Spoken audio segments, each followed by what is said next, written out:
Hej Oliver, jeg kører spørgsmål, jeg har fået dem på mail, og vi kører bare. Hvordan tror du, verden vil se ud uden de sociale medier? Det er jo ikke så svært for sådan en som mig at filosofere over, når jeg har været her og været ung og også lidt halvgammel uden sociale medier. Men det er sådan lidt absurd, fordi der er noget om det, at der er sociale medier, der vil ske alligevel. Og lad mig prøve kort at forklare, hvad jeg mener med det. Der er nogle ting, vi må tage for givet, inden vi kan snakke om det her. Vil nettet være kommet? For ellers er det et spørgsmål om nettet, hvad er der eller er der ikke? Så derfor tager jeg for givet, at nettet var kommet. At vores computere kunne begynde at tale med hinanden på lang afstand, og også at computerne blev så små som en telefon, ikke? Ganske små. Nettet vil unægteligt tage form hen mod sociale medier. Det vil sige, det er et filosofisk spørgsmål, der ikke rigtig giver mening, fordi så skal du spørge om, hvordan verden vil se ud uden net, og så vil verden måske faktisk bare se ud, som den var ret meget, inden nettet blev opfundet, eller også var der blevet opfundet noget andet. Hvordan tror du, det kan være, at de sociale medier har haft så ekstremt fremskridt? Det er en del af det samme svar ligger her. Det er fordi, det mennesker rigtig gerne vil, det er, at de vil gerne være i flok. Det har vi vil i millioner af år. Og så har vi ikke kunne være det. Vi har kunne bo i byer og være i nærheden af andre mennesker og kunne lide at komme på arbejde og mødes med nogle andre og lide at bo i familier og ses til familiefødselsdage. Men når så nettet kom, og vi kunne være endnu mere sammen, så gør vi det, for det kan vi godt lide. Vi kan godt lide at være sammen med mennesker. Og det er derfor, at det, der hedder social media, egentlig er produktet af, altså det er resultatet af, at mennesker godt kan lide at være sammen med hinanden, at der er kommet sociale medier, for vi er gået de veje hen, hvor kan vi være sammen med nogen. Man siger, at Facebook har vundet indpas på 2 fronter. Den ene er folks trang til at være narcissister, altså selvglade, ophøje sig selv og vise det sejeste, man selv kan, og prøv at se, hvor sej jeg er, når jeg gør det her, eller det her seje sted, jeg er, eller det her seje tøj, jeg går i. Og den anden, først det var narcissisme, og det andet er voyeurisme, det vil sige vores trang til at sidde og lure på andre på en bænk og lige tjekke. Kig ud af vinduet, når der er nogen, der bevæger sig, og lige se, hvem er det, der er derude. Er det en? Er der fare på færde? Kan jeg parre mig? Det er sådan nogle grundinstinkter, vi har som mennesker. Det er, om der er fare på færde, vi skal forsvares, om vi skal flygte, eller om vi kan parres. Og så er der sådan nogle sociale ting, hvor man lige skal se, at en, der går i mere smart tøj, end jeg gør. Jeg kan godt lide lige at finde ud af, hvor er jeg i hierarkiet. Det er basic shit, de har gjort det i stenalderen. Der har de bare ikke haft internettet til at gøre det, så de sidder og øffet og kigget på hinanden. Så er de blevet større til landsbyer, så har man sidder og øffet og sladret lidt om hinanden, og kigget og sladret og kigget og sladret, og så er det blevet til større byer, og nu er det så nettet. Kan brug af sociale medier til overhånd? Det bliver et ja, det er hurtigt overstået, for selvfølgelig kan det til overhånd at sidde og være uproduktiv, hedder det improduktiv, sidde ikke at være produktiv, altså spilde tiden. Så det er selvfølgelig et ja, men det er ligesom så meget andet. Kan det tage overhånd og spille fodbold? Ja, hvis du er mega dårlig til fodbold, og du bruger 700 timer på det, så kommer du ikke rigtig nogen vegne med det. Så det er som så meget andet. Jeg er meget fortaler for, at man tænker over, om det er produktivt, det man gør. Altså om man underholder sig selv i noget af tiden, ser nogle kattevideoer og nogle fails på YouTube, ikke? Og så at man måske også er på sociale medier for at blive klogere og læse lidt om politik måske. Og så også for at gøre noget for nogle andre mennesker, sidde og skrive noget, chatte eller lægge noget på, som andre kan få grineren over. Så det er sådan lidt, det er der, jeg synes, man skal vende den om at sige, at sociale medier kan godt give en rigtig meget, og man kan også give andre mennesker noget med det.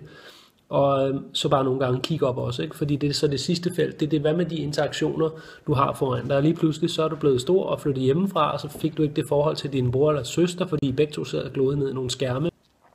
Hvorfor tror du, brugen af sociale medier er så populært blandt teenager? Det er fordi, jeg har fucking meget tid, mand. For meget tid, og jeg må indse som voksen, at der er bare pligter. Altså, der er en opvask, og der er tøj, og der er...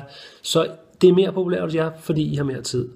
Fordi man så har spildtid, altså mellemrumstid, så tager man det, der er underholdende, og det er bare ikke så underholdende at sidde sådan her. Det er mere underholdende at sidde sådan her på en telefon. Derfor gør I det. Og derfor gør I det mere end os andre. I har mere tid til at indtage Snapchat og finde ud af, hvad det går ud på. Vi voksne røvhuller er jo kun lige ved at lære Facebook at kende. Nå, kan man sende en besked? Ja, det kan man, Jytte. Du kan sende en besked til mig. Nå, nej, det var smart. Og et halvt år senere, hey, du hvad så om, at jeg har fundet ud af, at man kan lægge billede på. Og i mellemtiden har I unge bare overhældet det totalt meget, fordi I har meget mere tid til at lægge og dyrke det. Og I er også lidt mere nysgerrige på nye ting, end gamle røvhuller, der er sådan et, men nu har vi fået sms'en, så behøver vi ikke Messenger fra Facebook. Jo, mormor, det behøver du, når vi andre er på Facebook Messenger, så behøver du også at være der, fordi ellers sidder du over på sms'en, og så er det som om, du sender røgsignaler og morse til mennesker, der er et helt andet sted. Så der er grund til udvikling, og det kan de gamle skulle lære noget af. Det prøver jeg selv at slå ind i hovedet på dem. Hvordan bliver de unge påvirket af sociale medier, og hvad er konsekvenserne? Vi ved ikke så meget faktisk. Mine ord om det er, at så lang tid har I heller ikke haft det. Altså vi har ikke haft de første 30-årige, som er blevet voksne, som var meget digitale som unge, som så finder ud af, at de har dårlige relationer til deres forældre, manglende moderbinding og kærlighed og familierelationer. Vi har ikke så meget erfaring om det. Der er jo ikke nogen, der er blevet sindssyge. Altså, der er nok nogen, der er blevet sindssyge, men vi har ikke rigtig noget endnu. Det har sgu ikke været her længe nok. Så jeg kan bare pege på det, rigtig mange andre også kan pege på. Altså, påvirke sociale medier I hurtigere. I er meget hurtigere på trends. I er meget hurtigere til at tabe koncentrationen, fordi I hele tiden får hurtige ting. Så hvis man læser højt fra en bog af jer, så sidder I og sådan, okay, jeg har det som om det her det er et snap, der snart skal slette, for det er røvsygt at sidde og lytte til dig, du snakker alt for langsomt. Fordi når I bliver vant til at fodre hurtigere med små input, en lille en notifikation, og så en lille snap, og en story, og slet, og nej, I vælger hele tiden selv. Så hvis nogen af jer beder om at sidde stille og give jer noget, så har I et koncentrationsproblem. Og det er jo ikke jeres skyld, det er jo mediernes skyld. Det er der, hvor tv bliver udfordret, fordi det er tv, der bestemmer, hvad I skal se, og det gider I ikke, når I har fået så meget andet mad hurtigt. Det er radio, der bestemmer, at I skal lytte til 5 minutters reklame, og det gider I ikke, når I er vant til at vælge selv. Så der er nogle af de ting, som har været her i 50 og 100 år, der flyder hen mod og bestemmer selv, altså noget, hvor det er andet, der bestemmer end en selv, det kommer til at lide under, at I mangler koncentration. Så det var mit bedste bud derpå. Og det er ikke sådan negativt med en koncentration. Det er sgu da meget fedt, at man er hurtig og agil, og man tager selv og vælger selv og fravælger selv. Så jeg er ikke så kritisk over for det. Jeg er ikke sådan, vi skal have det som i 80'erne. Da jeg var barn, der sad jeg og ventede på, at der kom en god fjernsyn, så sad jeg bare og ventede. Jeg havde jo ikke muligheden for selv at vælge. Jeg havde ikke muligheden for Netflix og serier og YouTube. Det havde jeg ikke, så måtte jeg vente. Og jeg skulle da være åndet. Det tror jeg, der er mange voksne, der sidder nu og siger, det var også bedre, det er for meget, at de unge bare kan vælge selv og sådan noget. Og I'm like, nej, det synes jeg sådan set ikke. Det der, så må man bare lære at navigere i den nye virkelighed, ikke? Mener du, at sikkerheden er god nok på sociale medier? Og der er lidt i tvivl om, hvad du siger. Sikkerhed for hvad? Der kommer ikke nogen kniv ud af den der og rammer mig. Jeg kan blive drillet. Ja, det kan jeg. Og hvis jeg elsker en profet, så kan der også være nogen, der tegner ham, og så bliver jeg sur. Er det den sikkerhed, vi snakker om? Jeg har ikke forstået nogen penge endnu. Det kender jeg heller ikke nogen, der har. Og jeg kender ret mange mennesker. Og jeg tror ikke, jeg kender nogen, der kender nogen. Og det er rigtig mange mennesker, der ikke har forstået deres penge. Så sådan noget med hacking over i banken og stjæle penge? Nej.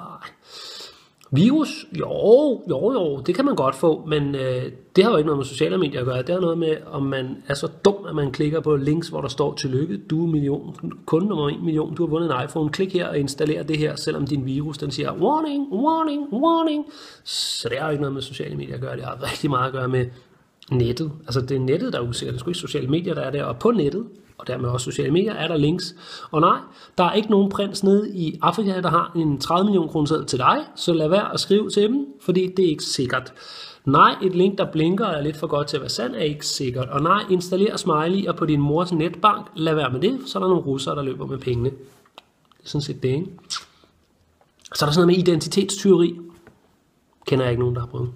Jeg har alligevel 1200 venner. Jeg tror ikke, jeg kender nogen, der har. Nå. Mener du, nej, det var den, jeg lige havde, er de sociale medier blevet til en ungdomskultur? Nej, jeg tænker ikke, at sociale medier er en kultur.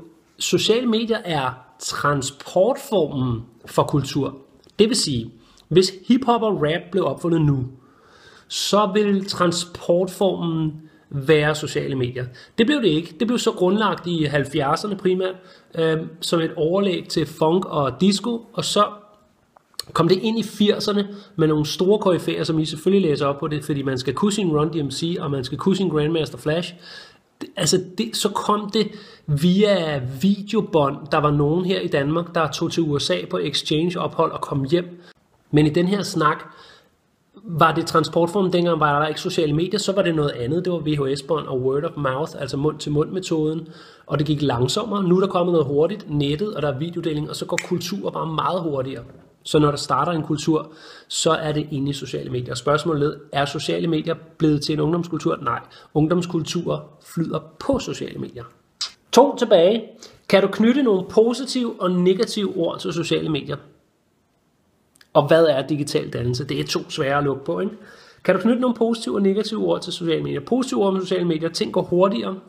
Det er dejligt. Altså det er udgangspunktet ressourcebesparelse. Afstanden er også blevet kortere, det vil sige, at jeg skal ikke, det er også lidt med hurtigt, men tid og sted er ligesom blevet fjernet. Så hvis noget sker langt fra mig, så er det i virkeligheden ikke så langt. Hvis det er vildt nok, så ser jeg det. Altså hvis det er nede i Paris, så 10 minutter efter, så står der på min Twitter, at der er nogen, der har løbet ind på Charlie Hebdo og skudt løs. Og det er jo lige meget, om det er Paris, om det er Næstved, eller om det er fucking New Zealand. Altså afstanden er sådan set ligegyldig, fordi tingene går instant i nettet, ikke? Det synes jeg er positivt, det synes jeg er super positivt, så er det, at vi skal styre det i forhold til vores brug, som nævnt på et af de tidligere spørgsmål. Negative ord om sociale medier. Der kommer jeg sgu til at komme lidt til kort, altså. Jo, det skaber det, der er nogle mennesker, vi kan snakke om, der er altid lidt her, og så er der også lidt over i den anden. Det er sådan lidt ærgerligt, at der er nogle mennesker, der får lavere selvværd af at se andre have høj selvtillid. Lyt efter, young people. Der er selvtillid, og så er der selvværd. Man kan faktisk godt have høj selvtillid og lavt selvværd. Selvtillid er noget med at gå på, og så når man er færdig, så sidder man, der er alligevel ikke nogen, der sådan rigtig kan lide mig. Så det kan godt være over på den front, men selvtillid det her. Og der er sociale medier, fordi det er det der med at kigge på hinanden, og det der med at blære sig.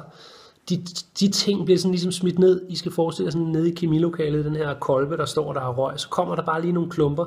Når det går ned i, kan det godt skabe en rimelig heftig reaktion. For nogle er det sådan, okay, hvis selvværdet er ok, og selvtilliden er afbalanceret, så bliver det sådan, okay, men det er ikke mig der til de fede fester, jeg går ikke i det fedeste tøj, og når jeg blærer mig, for det gør de fleste en lille smule, så går jeg ikke all in, så det bliver, og siger, se mig på Sunday natklub, og jeg er bare mere moderne end alle de andre, og jeg har fin og Belvedere vodka og sådan noget. Der er godt lige lidt ned på den, og dit selvværd er også fint nok til, at du sådan bare nogle gange tænker, jeg skulle ikke noget i dag. Men vi er jo ikke alle ens. Så det er enormt sårbart, og det er bare den kerne, jeg vil ind til. Det er meget sårbart. Der er nogle mennesker, der er sårbare over for den her cocktail, og det er dem, der har de reagensglas, når man smider sociale medier på, og venner, der blærer sig, så bliver de enormt kede af det, og får et ringere liv, simpelthen. Og det synes jeg skulle er de ord, der sådan er værd lige om. Tænder vi lige et lys for at tænke og sender nogle tanker. Vi kan nok ikke lave det om, desværre. Sådan er det jo, når der er noget, der er godt, er det ikke altid så godt, der ikke er en lille smule dark side og bagsiden af medaljen. Men tilbage til det positive, altså man kan forsvare lynhurtigt, man kan altid finde noget. Hvis man synes en kultur er spændende, kan man spørge og finde det. Det kunne vi bare ikke før nettet og sociale medier. Vi kunne ikke finde det. Altså man skulle... Det var frustrerende i en tid at synes, at hiphop og rapmusik var fedt, og så kunne jeg ikke få fat i det. Altså jeg kunne kun drømme, kigge ind i en plakat og bare tænke, hvor gad jeg godt at være i New York og se det virkelig. Men det kan jeg ikke. Det kan man nu, og det synes jeg er mega positivt. At det her med, at verden er blevet gennemsigtig og transparent, at man kan se fra den ene ende til den anden ende. Og så tilbage til det negative, det vil også bare sige, at der er nogle videoer og nogle folk, der får hugget hovederne af, og der er alt muligt gylde, og der er nogen, der bliver mobbet, og hvis nogen bliver taget i noget, så er der nogen, der har filmet det, og det bliver sådan lidt mobning, og man kan blive stillet til offentlig skue, fordi man har lignet en idiot, måske hvor man bare stiv og kommer til at lave en brøler, men videoen begynder at cirkulere. Det er fordi verden er blevet gennemsigtig, at brølerne, kikserne, de negative sider kommer frem, men skynder mig over på positiv siden herover igen og siger, så kommer der også alt muligt andet positivt frem. Religion og ytringsfrihed, og at man vælter en diktator i Egypten er rimelig sindssygt. Altså det på den konto, der hedder nogen, der er meget kede af det, herover, hvor det er sådan, mit selvværd lavt, til at der er en hel befolkning, der har muligheden for at vælte en diktator. Det er altså rimelig sindssygt regnestykke. Jeg ikke kan lade være at tænke er på plussiden. Hvad er digital dannelse? Det er sådan noget, som I fuckers, I skal se at gå op i. Det er noget med at køre god stil, mand. Jeg tror, altså, der venter en fremtid foran os, hvor vi voksne, undskyld, jeg tæller lidt ned, men også gamle røvhuller, det lyder så federe, ikke? Og så unge er I heller ikke. Men vi bliver simpelthen nødt til at tage seriøst, at nogen skal jo lære unge at opføre sig ordentligt digitalt. For vi voksne kan, og det er svært. Problemet er, at vi voksne kan ikke finde ud af det. Hvis I tænder bare en lille smule for voksenfjernsyn, er der engang imellem noget med et voksen menneske, der har kaldt et andet voksen menneske for luder, midt på en Facebook-side, og bare tænkt, det går nok. Det gør det ikke. Andre mennesker bliver kede af det, det kan du da ikke. Men det var gennem en skærm, og vi var langt fra hinanden. Er du dum eller hvad? Tænker man, når man er voksen og skal prøve at forklare et ungt menneske eller et yngre, helt ned til et barn og sige, det er ikke sådan, man gør. Du skal være et cool menneske. Jeg er selv far til 2 piger, jeg ønsker, de skal blive cool. Så de skal være sådan nogle, som andre kan lide, og de kan lide andre og skaber noget god stemning og karma, mulighed og glæde. Og der lander digital dannelse med et problem, fordi det er jer, der kommer først, som de unge og vilde, og I indtager det. Og skolelærerne, som I har i skolen, men det er jo jer, de spørger jo jer, hvordan man gør. Fucking tænder. Hvordan tænder jeg smartboardet, siger lærerne. Lige så snart læreren siger det, så vidner det lidt om den glidebane, der er lidt nu, som jeg håber drejer af, så der er nogle lærere, og der er nogle voksne, der er nogle forældre, som ved så meget om at være på nettet, at de kan sige til deres barn, hør her, lille ven, på 5-7 år. Det er det, der handler, det er det digital dannelse handler om. Og nu har jeg fyret den af her. Jeg kan se det op på uret, at det er 20 minutter. Nu skal I fandme, Oliver og vennerne der, nu skal I fandme gøre mig en tjeneste den anden vej.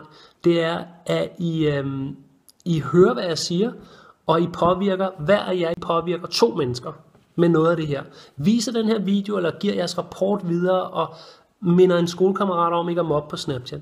Fordi så bliver verden måske bedre, hvis vi alle sammen lige vender os om og påvirker 2 mennesker.